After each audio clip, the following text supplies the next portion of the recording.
एक तू सच्चा तेरा नाम सच्चा अनंत पृष्ठ 200।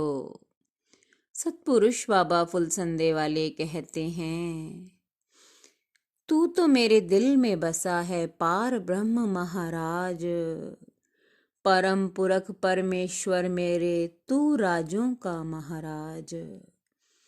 रात दिन करूं स्तुति करूं तेरी आराधना। पार ब्रह्म परमेश्वर मुझको दे दे अपना चांदना। हे परमेश्वर, मेरे पैर तो कांटों से लहूलुहान थे, पर तूने मेरे रास्ते में फूल बिछाए।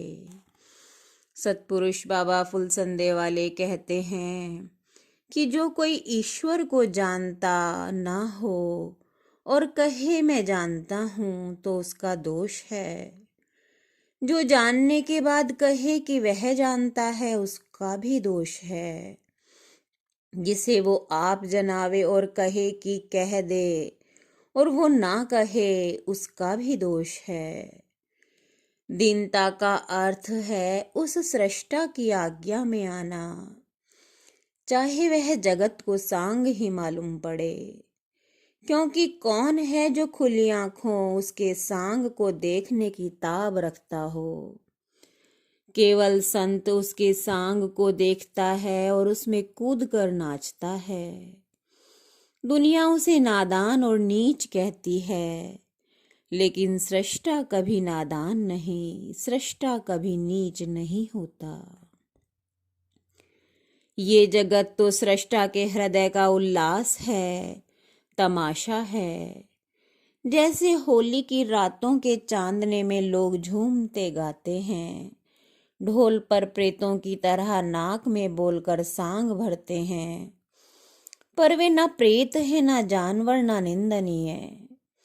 वह अपने मन का सहज उल्लास और पृथ्वी का पूजित अर्थ है। शुद्ध हृदय पुरुष उसमें आनंद मनाते हैं, मगन होते हैं।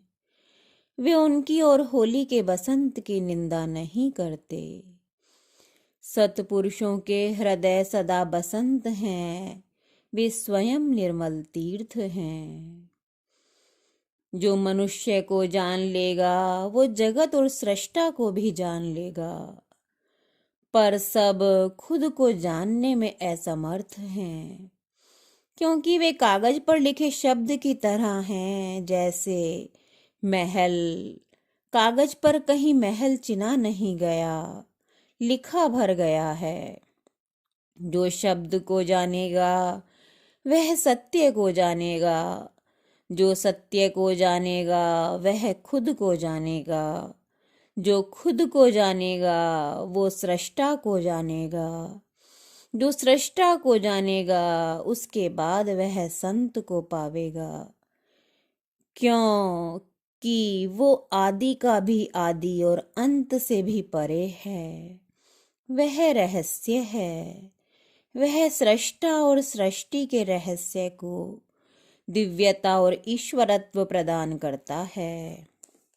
लोग गरज पड़े पर नीच से नीच के भी पैर पड़ते हैं, और गरज ना हो तो सबको ठोकर मारते हैं। कहते हैं कहाँ है सृष्टा, वह है तो ऐसा कर दे, वह है तो वैसा कर दे। वो तो करता है पर वो नहीं देखते, उन पर पर्दा है, वो डाला गया है। वह बगैर उसकी मर्जी के क्यों कर उघड़ेगा। एक तू सच्चा तेरा नाम सच्चा।